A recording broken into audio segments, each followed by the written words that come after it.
I want to say thank you for inviting me to speak and a little bit about myself. My name is Jade Snell.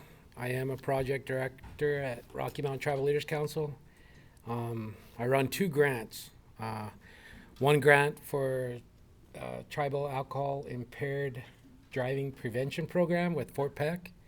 That's just started in the works, and I'm also running a grant for the Bureau of Indian Affairs for Indian Child Welfare Act. I help train ICWA workers, state, federal, and tribal. So a little bit more about myself is I am an enrolled Crow tribal member, but I am different types of tribes. So I'm actually Crow, Assiniboine, Little Shell, and French Canadian Cree.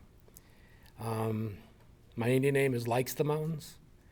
That's the name I was given after I was born. And for whatever reason, after I graduated from boot camp and I came home, Francis Stewart and Joe Medicine Crow decided to rename me. And I still, to this day, don't know why. They never, usually when they rename you, it's usually because your life is not going the direction it should. So our names hold great power. And they named me after the sun. They named me Daystar. And the reason for that is, as a warrior, like the sun, the sun gives life, gives warmth to your family. It feeds everything. It's the power that this earth runs on, the Mother Earth. And it also can take life. And as a warrior, you do that. You can give life, you can take life, but you also give warmth to your family. And so they decided to rename me. So that's where I got my second name, but I hold both names still. My son, who is here, he's sitting back, also a Marine. His name's Little Buffalo. And I do have a gift. So just in case Marines start, that Snickers commercial where someone acts like a diva and you're like, here's a Snickers. So just in case, I got these crayons, edible crayons. So I know someone is going to mention it, and I'm like, but I only have so many, so just in case, So, and I told my son, I handed him one. I said, hey, look what I got. And he goes, oh, that's cool. I said, yeah, it's edible. He goes, well, they're all edible. And I'm like, touche, So got some of those for you. And so the person that's on the screen, I come from a long line of warriors. This is my great-grandfather, Goes Ahead, who was Custer Scout during the Battle of Little Bighorn. That's on my Crow side. This is James Snell on my Assiniboine side. He was a wagon master for General Miles during the Nez Perce Rising. This is my grandfather. He is a Marine. He passed, but the stuff he instilled in all of us carries on. This is my father, who's a Marine. So when they talk about come from a military family, yeah. So this is my older brother. This is me. This is my son, my niece, and I forgot to put my little brother's picture on here, so he can be mad at me. He is also a Marine. So we come from a long line of warriors. And we never talked about becoming Marines. My grandfather, my father never pushed it. It was, a lot of people think, oh, well, it's tradition in your family. They told you to become in the military. I'm like, no, not at all. My grandfather, all his stories from World War II, he never talked to us about it. He talked to my older brother about it when he got home from boot camp, but he didn't talk to me. When I got home, when I became a Marine, and I got home, my grandfather talked to me about his stories. And same thing with my little brother. And so, I can't imagine for some people who are parents of Marines or any branch what it's like. And I never understood what my mom went through, having to send her two oldest boys to the Marine Corps. And it was very surprising for my mom when my older brother said, I'm going to go in the Marine Corps. And then I went. So, and then there's a 13-year difference between my little brother and I. So when I got home, I got hurt. I broke my back. I was paralyzed. And then for whatever reason, God decided to give me my legs back. And I love it. Every day that I take a step, I know I'm taking a step. It is so, you don't think about it when you're walking or you're breathing because it's just an automatic reaction. Your body does it. But after you lose your legs, I'll tell you what, man, you know you're walking. And so, and, so when you're a Native American and, our warriors, the only way you become a warrior these days is if you go into the military. There's no other way. You don't just, elder cannot just say, well, you're a warrior. There's a lot of people that, well, why do you think you're a warrior? Well, I'm a social justice warrior. Well, the elders aren't going to give you warrior status for that. Sorry, it just doesn't work that way. And it still means a lot. When you think about how long ago, especially the Plains Indians, is, the late 1800s. I mean, that's 3 generations. My grandparents were the first born on the reservation. And that's not that long ago. And so did we have a lot of time to assimilate? Not as much as the East Coast tribes. And that makes a huge difference. When you have that much generation, as fast as technology moved from the late 1800s to now, it's like sink or swim. And so some of the things that we face when we're for tribes, Plains Indians, is when we want to become a warrior, you have to go into the military service. The hard part about that is, I don't know how to say this without, you have 2 prejudices. You have the prejudice, because we live in 2 worlds, and everybody does live in 2 worlds. You have your cultural world, and then you have, the world that we're in now, that we have to live in. So a lot of like growing up, I had a lot of prejudice. I grew up at West High, so I'm a Golden Bear. But I spend my weekends in Crow, riding horses, fencing up in Fort Belknap. We have acres up there, so we'd ride up there and fence and gold mine and Zortman and stuff. And I think growing up with 2 different tribes, it was difficult. So I got prejudice from people that didn't know me or my own people. That, especially growing up in 2 different cultures, the Assiniboine, my family Assiniboine, my cousins would be like, oh, you're Crow. My Crow would be like, oh, you're Assiniboine. And so you get it back and forth. And there's a lot of teasing going on. There's a lot of fun teasing too. But it's hard to live in both worlds.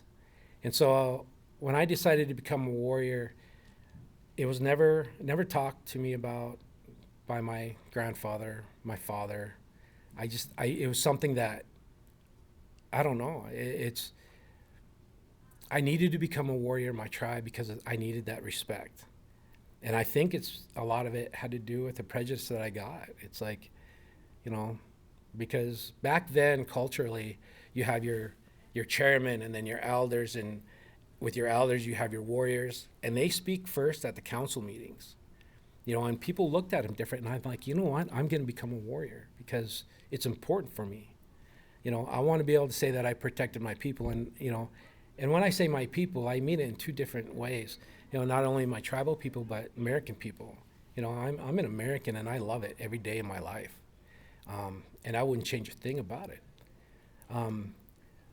But when I became a warrior, and I got home after I got hurt, that respect changed. It did for a lot of people who were cultural. And at the same time, it didn't. You start getting, and that's a huge thing, huge factor with Native American warriors that come home, veterans, is you get this prejudice because it didn't happen that long ago. You have this prejudice where people will sit there and say, oh, well, you fought for them, and you know what I mean by them. It's this, we're not born with hate. We're not born prejudiced. It's a taught behavior. And so when you come home and your own people are saying, why would you fight for them? And they don't realize, like, well, one, I'm a warrior. That was my duty as, to the tribe, is to become a warrior and protect everybody, not just our tribe. And you get that prejudice when you come home, and it's hard. It's hard to deal with. I was lucky enough that I was raised off the reservation. So I had a different sense. My upbringing was a lot different. But I see it a lot. And some of the hardest things when you come home as a tribal warrior is, you're expected to provide for your family. And when you come home and you're a warrior, no matter what branch you're in, there's no jobs. There's no jobs on the reservation. And in our households, like in most of our households, you have the parents and the kids. Kids take off when they're 18. In our tribal households, sometimes depending on how old your elders are, you have 4 generations living in one house. It changes everything. And when you're trying to provide for your family and you can't, and especially as a warrior, you start to look down upon yourself, and that's where suicide starts to happen. And then our programs on the reservation are not accessible as they are, like, growing up here. I can just go to VA. I can go to, a lot of these programs here that are Billings, because they're right here ready for me. With warriors or veterans that are on the tribe, they're not accessible. They can't travel, whether they don't have the vehicle or they can't afford it. They're just not accessible. So I think telehealth is probably the huge way to go. It allows them, but at the same time, a lot of these places, a lot of their homes don't have internet. And so you have to look at that. We take it for granted here in Billings. We have internet. I take it for granted. I get out to the res and I'm just like, my phone doesn't work, and which I like. I'm like, oh my God, nobody can get a hold of me. I'm fishing, and it used to be nice on the Bighorn, you can just get away from it. And now it's like, someone, people that love to fly fish, a lot of people with money decided to put a tower up. I'm like, man, my phone's ringing again. It's like, man, I'm fishing, But so the good thing is that it is coming out there, but it's coming out slow. And how do we fix that? How do we fix that accessibility to Native American veterans on the reservation? And it's very difficult. I work for Rocky Mountain Tribal Leaders Council, yes, and there's a lot of grants out there for internet services to be put on there for veteran programs. But the thing is with Rocky Mountain Tribal Leaders Council is we cannot directly go after grants that compete with tribes, because all the tribes are our bosses, all the chairmen. We represent those tribes. So unless they get together and one of the chairmen, let's say they want to go after a grant, but they don't know if they're going to get it, they can ask our executive director and say, hey, we want you to go after this grant. That's the only way we can do it. We will not compete directly with tribes. Now we can work with other programs. Work with Mike and Blake, so I'm helping with that, and we're coming up with some great ideas for Native American veterans. And I think another aspect of Native American veterans is the ones that do come off the reservation and they're out here, they start to understand the programs, and when they go back and they say, hey, this program's available, they're scared. I mean, there's a lot of veterans, that are scared to come off the reservation, and it's something that is just talked about at home. Well, why do they want you to do this? Why do they want you to take all these tests? And it's difficult, and they don't understand it. We do have Indian Health Service. That is not always the best place to go. It takes a lot. They go to IHS and say, hey, I'm, doing this. And the problem is you have a lot of workers that know your family, and that's something you don't want people to know. I'm not afraid to say it. Did I ever try to commit suicide? Yeah, I did. He was a little kid. I got home. I don't think he's ever heard this, but so, I couldn't walk. I could, but it was very difficult. I couldn't carry nothing. VA, of course, you can't lift over 10 pounds, can't run, jump, bend, stoop. And you have a sense of loss, a sense of identity. And I was married, he was young, and I thought, you know what, I'm just a burden. I'm a warrior and I can't even handle this. It's like, I'm done. I took a gun, a 9mm, put one round, chambered it. Well, I thought I chambered it. And it's probably the best thing that ever happened. I pulled that trigger and I heard that click. And when that click went off, it's like, boom, I woke up in an instant, and it's like God said, what the hell are you doing?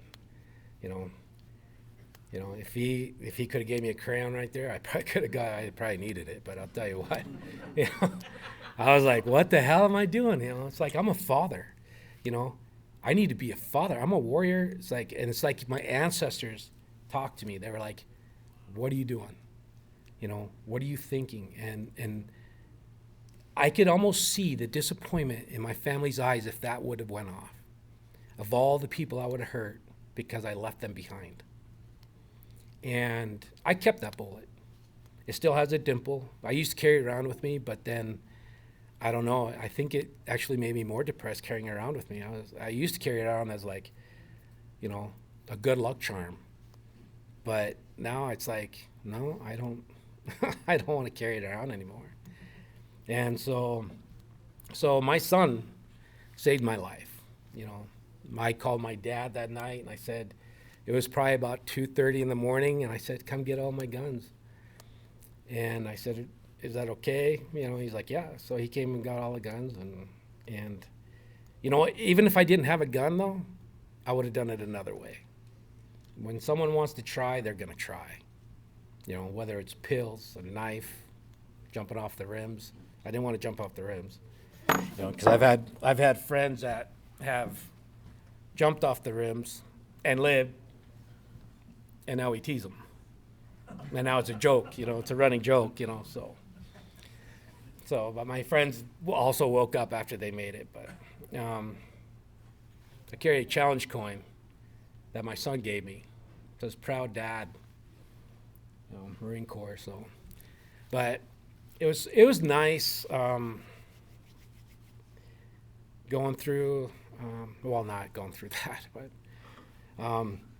it was nice waking up, though. It was nice going through that with your ancestors, speaking to you, your family, speaking to you, God.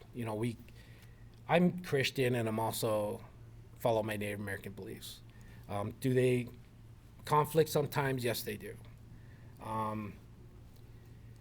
But I have that luxury of having that ancestry to lean back on. And I know what it's like to lose it. I mean, I was a lay reader in the Corps. All the Catholics had their guy they went to pray to. I was the Christian side, and I used to be so close to God that I could swear that I could hear him talking to me. The day I gave up on my culture, my religion, my family, and I tried to take my life, even though I could hear that, my ancestors and my family talking to me, I never heard that voice again from God. I know he loves me, but I don't hear the same voice, that peace that I used to live with. But it doesn't mean I'll never get it back. It's just not yet. I mean, he gave me my legs back, so I can't complain. Yeah. So I think also something that we have to deal with as Native Americans is the drugs. Drugs are so easy and accessible. VA's changed a lot. It has. I remember, and I did need them, and I didn't realize I was addicted to them. Is when I would take them, I got morphine and hydrocodone every month. I used to be able to just click on, call them up, hey, I need this, and boom, I get a bottle. And it was before my last surgery, and I think this happens to a lot of veterans is they don't know they're addicted to it. Because we're not taking them, I'm sure there's people who take them to get high, but I was in so much pain. I could take 30 milligrams of morphine in the morning, a hydrocodone 10, just so I could walk. And people are like, aren't you high? I'm like, no, not at all. I'm in that much pain. You have no clue. And I've lived with the pain since I was 19. And you're tired. You get tired because, your body's constantly sending endorphins out because of the pain. And so by the end of the day, you're just exhausted. And a lot of us know what that feels like.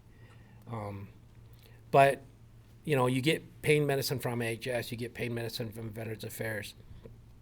So when I was going through my last surgery, they decided, hey, you need to take stop taking your medicine because when we put you under for the surgery, your blood pressure will, you'll go into cardiac arrest. So I called the doc, my VA. My main doc was on vacation. So I talked to this other doctor, didn't look at my record, and just said, go ahead and quit. I'm like, oh, okay. Not knowing that my body was addicted to it, I thought, okay, whatever, threw him away, actually threw him in the trash. And then all of a sudden the next day, I'm like, man, I don't feel good. This sucks, I don't know, maybe I'm sick. Second day, I'm getting cold sweats. I can't stop shaking. Third day, it felt like my body was ripping apart. I called my surgeon and I said, hey, something's wrong. And he goes, well, how much medicine are you taking? And I said, none. He goes, well, what do you mean you're not taking it?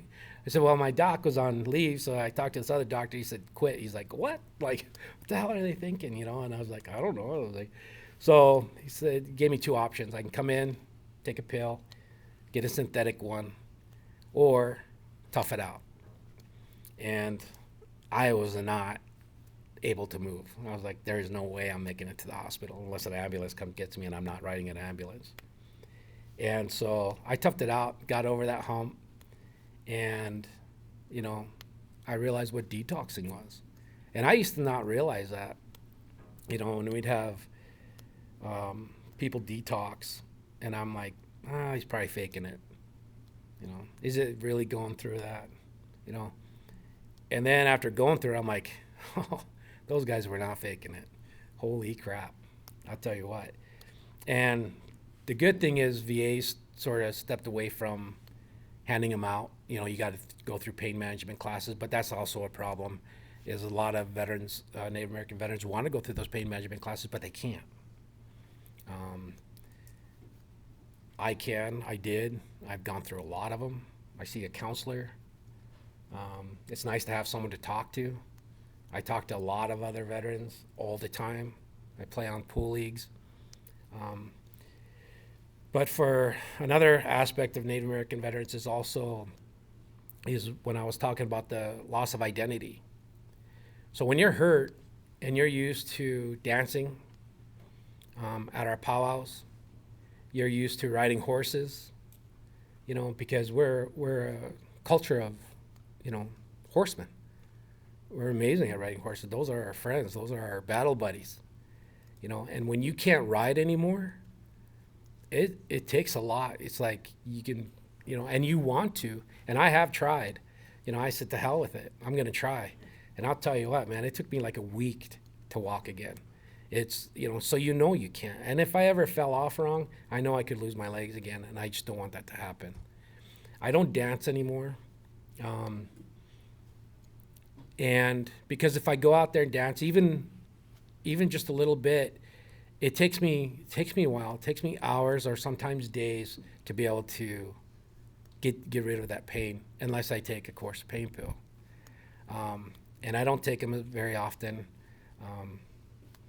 I take morphine maybe twice a month when I absolutely have to. I'll take hydrocodone a little bit more often, but I I'm really good at managing it. So, but a lot of people aren't. They don't realize it because it makes them feel good. Um, and then finding some to, I talk with a lot of veterans, Native veterans, and they're asking me like, how do you deal with it? How do you deal with your depression? Because I can't dance anymore. I can't ride horses. And they miss it. You can see it in their eyes. And I said, you know what? I started doing photography. So maybe I can't dance with my people. Maybe I can't ride horses with my people, but I can take pictures of them. And, and I love doing it. I take pictures of my people dancing and other tribes dancing, and I put it out there for free. I'm like, hey, this is you dancing, take the picture, you can have it. If they want, of course, a high resolution picture and they want to print it out, they can buy it from me, but, but if it's on social media, take it, and a lot of those are, they can print those out too. But that's one way of dealing with it. And I think when you're dealing with tribes, Native American warriors, or veterans in general, is find something that they're interested in. What can they think about that will help them think about something other than depression? Some of us are great cooks. I mean, I cook, I bake, make a lot of fry bread. My kids like it, but you got to find something, and they don't ask us that. You think they would when we're going through our programs with VA, our counselors. They never ask, well, what do you enjoy doing? It's like, well, I'm the one who brought it up. Well, you got to find a way to deal with it, to get your mind off it, but they don't ask individual because it's in a group setting. So if you were to go to every person, it would take a while on some of those calls. So I just sort of started talking about it during the calls because I'm like, this is taking too long. And I started asking, I mean, it's like, it is. So I'm like, hey, I do photography, and I had some of my pictures in the background. I said, this is what I do to cope with my pain. Can I hike up to that mountain anymore with the backpack and go extreme backpacking anymore? And no, I can't. That's a reality I have to come to deal with, but taking that picture and coming back and seeing how beautiful it is, it's a good feeling. I try to go to some of the veteran programs, some of their things that Adaptive Performance Center does, and I've taken pictures, helped them at the air show, so I got a lot of great pictures of the planes, and the jets and everything, But that's something I do to cope with.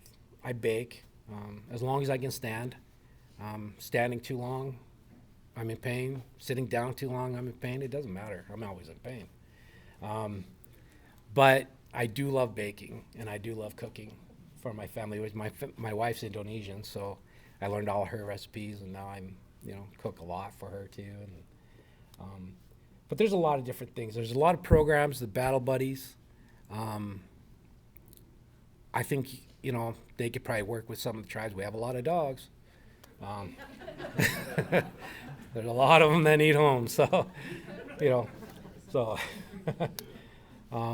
there's a lot of equestrian programs. Tribal Leaders has a lot of programs, equestrian programs that they're doing with substance abuse. Our tribal opioid response does equestrian programs, And I think I've seen it firsthand of how it helps people, that are addicted to drugs, and they're not veterans. And I'll tell you what, these programs are amazing. And I think that's why I'm glad I met Mike and Blake, is because we're starting to think, okay, hey, how do we get these programs together? And how do we get that information out there? And Tribal Leaders has sort of not been involved in a lot of veteran things. And I think it's because we're grant oriented, so we're focused on our grants specifically, and we're tunnel visioned. It's like, this is my grant, don't go outside of that. Sure, we can help here, help there, but I was asked by Bill Snell, my father, our executive director, and Tifuna Tusi, who's my supervisor, hey, we want you to work with these veterans. And I said, okay. So, and I'm glad I did. We're coming a long ways. Our programs at Rocky Mountain Tribal Leaders Council, we have a lot of different programs. You'll have to go on their website and you'll be able to see all the different programs, because if you, as veteran programs, want the tribes to know, the best thing to do, you can email me. I have a card in the back, is talk to the chairman directly. Get on the agenda at our quarterly tribal leaders meetings. If you only need 10, 15 minutes to talk about your program, that's fine, and talk to them. Say, hey, this is what we do. This is what we can offer. How do we make it work on the tribes at the tribal level? And because a lot of times when you try to work with outside of the chairman and you're trying to work with the program and stuff, and a lot of time it gets put on the wayside, sort of, because they have to have approval on up. So if you're talking to the chairman directly and the chairman go back and say, you're going to do this, it's going to happen. So, and a lot of them, we were just talking about this because we had to go to the TIBIC meeting, which is a tribal budget formulation in DC. And veterans was on one of the 10 topics, veteran suicide especially. And so now would be a good time for your programs to come to tribal leaders and talk in front of those quarterly meetings. So if you want, when I'm done, you can grab a card and send me an email saying, hey, get me on the agenda. Just let me know how much time you need, 10, 15 minutes, and talk to the chairman. Let's see. Do you have any questions right now? It's something I just probably more like to share, because you said warrior a lot. I served in the Corps as well. Went back after 9/11 and served in the Navy. As a female, I grew up in the U.S., New York, blah, blah, blah, but I didn't grow up with the warrior language, so to speak, like you did. However, I think, again, duality or more split, people don't think of women as warriors or in the sense of veterans, or the same mindset of being able. Me, do cartwheels through the military, anything and everything I could do, even on Liberty I was out doing other stuff. So again, now, can't do this, so coping, can't do that anymore. So my coping mechanism, kept whittling away. So for anybody who is dealing with female veterans, instead of looking her, yes, she's a woman, yes, that's great. However, just because she's no longer on active duty doesn't mean her mindset of value, contributing, or whatever. Not all of us become mothers or housewives. So I made a conscious effort when I returned to active duty that I am not going to drag a kid around my duty stations and give them a limited amount of time. I am not going to become a parent. So, good choice for me overall my whole life, not a bad choice. But just to share with everybody else, when you're dealing with call centers, counseling, advising, some of us do have that warrior mindset, contributing, giving back, doing. I miss being able to hike or do all these things, and be able to walk would be, nice more than a block, So, when you get treatment at these other places and they just see you, oh, you're a woman, it's great. You don't need to worry about climbing trees or, well, this chick likes climbing. So try to keep that narrow vision of women only do this, I grew up a tomboy. I'm 54 this year, and I'm still a tomboy. So, keep that in mind when you're treating those counseling sessions, advice, listening, or cutting them off because the conversation isn't going the way you think it should because of whatever. Again, maybe judgment's not the right word, but how you're hearing it versus what they're actually saying. So, because it is tough. I'm one female veteran in a post of I don't know how many men, and when I first started, oh, she's a chick. If we ignore her, she'll go away. Eventually.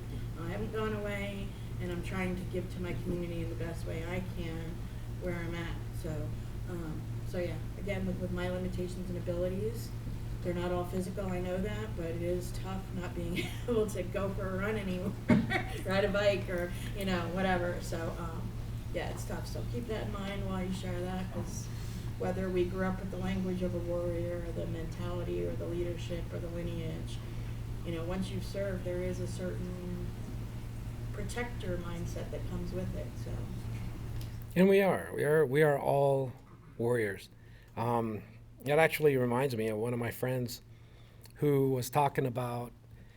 He had said, at least you have your culture to fall back on. And I said, what do you mean? He goes, well, you come from a lot of warriors. I said, well, what are you? And he goes, well, I'm German. And I said, well, look at your warrior system. And he goes, what are you talking about? And I'm like, are you kidding me? The Germanic, the Vikings? Right. I'm like, holy crap. Look at the Marine Corps shirts. A lot of our stuff says, until Valhalla, and you have, look at that's not our culture. That's not mine. I wear it, says until Valhalla. People are like, oh, you're a Christian. I'm like, well, it's another name for heaven, we have, the other side, another name for heaven. The Great Spirit, God goes by many names, but so do we take some of that language and, when we say until Valhalla, does it mean that, oh, we believe in the Vikings? No, but do we just another name for our heaven? Yeah. It can mean whatever it wants to you. But he started thinking about that. I'm like, look into your past, look into your culture, where you came from. And so he did his DNA, and he's like, man, he has a crest. I'm like, that's cool as hell. You have a freaking shield, man. I'm like, and he's like, wow. He started really getting into, his ancestry, and I'm like, look at. I said, everybody has, no matter how far back, no matter where you come from, we all come from a warrior society. It's just the way the world was. Do we want to go back to that? No, not really. I'd rather not have to go steal someone's wife and children and great. I got another mouths to feed because a great warrior deed. Now look who I got to feed. It's like, geez, So do I want to go to the past? No, but look how far we've come. We're all fighting together. We're all warriors, and it's hard. I know it is. You get into that warrior mindset, and I'm glad that I have my family and ancestry to fall back on. Dealing with a lot of stuff. Especially coming from a military family like I have. And from becoming from the same branches. When I did complain, my grandfather and dad were like, "Wow, come on," It's like, okay, are you really that bad? No, So, but also these days it's changed, especially with social media. I think it's huge against us because we've almost come into this mindset where you have to be a victim. And, what happened to the ages of just having some thick skin every once in a while? It's just life, deal with it. Can you deal with it all? No, but you have help for those hard times. Yeah, I have a question. What advice would you give to the spouse of a Native American veteran or the family members of Native American veterans on how the importance would be to connect them back to their culture, or any advice to give the family members to support the veteran coming back from service as it pertains to their culture? I think when a warrior comes back these days, I think something that would mean a lot I know it meant a lot to me is having an elder, especially another veteran, Joe Medicine Crow, because your grandmother's brothers and sisters are your grandparents too in our culture. And so to have him give me my warrior feather when I got home means a lot. It's something that you can look at and see and know who you are as a warrior. I think when it comes to our culture, because we don't hand them out. I see a lot of veterans, Native American veterans, come home and they're not given that warrior feather. And I think in our culture it means a lot if you can get that done for a Native American. As far as, other things is encourage them to go to a lot of the Native American, because most that all our powwows, they have a Native American dance. If they can't walk or they can't go out there, give them a wheelchair, push them, but let them, be represented instead of sitting in the stands. I know it means a lot to me when I'm out there. Usually I'm the one taking pictures now, so I'm still out there, but I'm not with the other veterans dancing. I'm the one taking pictures to archive it. So I think when you're doing that with a veteran or a spouse, is encourage that person to go into the culture. Sweat lodge, whether you don't have to believe in it as far as our culture, but there's something about being in a sweat lodge that, well, one, feels really good if your muscles hurt, and it is hot. It's not like your regular sauna. So, a lot of veterans that didn't grow up culturally Native American and they want to try it. It's sort of a shock as far as how hot it goes. But you definitely feel better. And then just being around people that are cultural, even if you don't pretend grew up in that culture, and if you did, it should mean a lot more. I think that helps. Sweat lodges, of course, are hit and miss. It's not like there's a schedule. But you could talk to a lot of people. Even where I work, Les Left Hand, he does a lot of sweat lodges, and anybody's welcome to go. A lot of programs. I think you guys have a sweat lodge at Fort Harrison. Yeah. So Fort Harrison has a sweat lodge, and I think if we could try to get more sweat lodges around, I think that would help. Also, you can help build a sweat lodge around your house, but that takes a little bit of work, and you definitely don't want to get the wrong rocks, because when you get them hot and you pour water on them, they're going to shatter. And then if you have PTSD from explosions, you're going to freak out. Those rocks start shattering, they hurt, they burn. But it'll make for a good story. You cross a lot of intersections, not just having to go against ancestral, combativeness, but also both sides of the reservation and everything. What are some things that you need for, what are some support that you're looking for? How can we support you? You mean growing up in two worlds? No, I'm just in your operations right now, just operating in both sides of the reservation. I think honestly the best way you could help is come talk to the tribal leaders and get your programs known, and try to get that accessibility to our tribal members.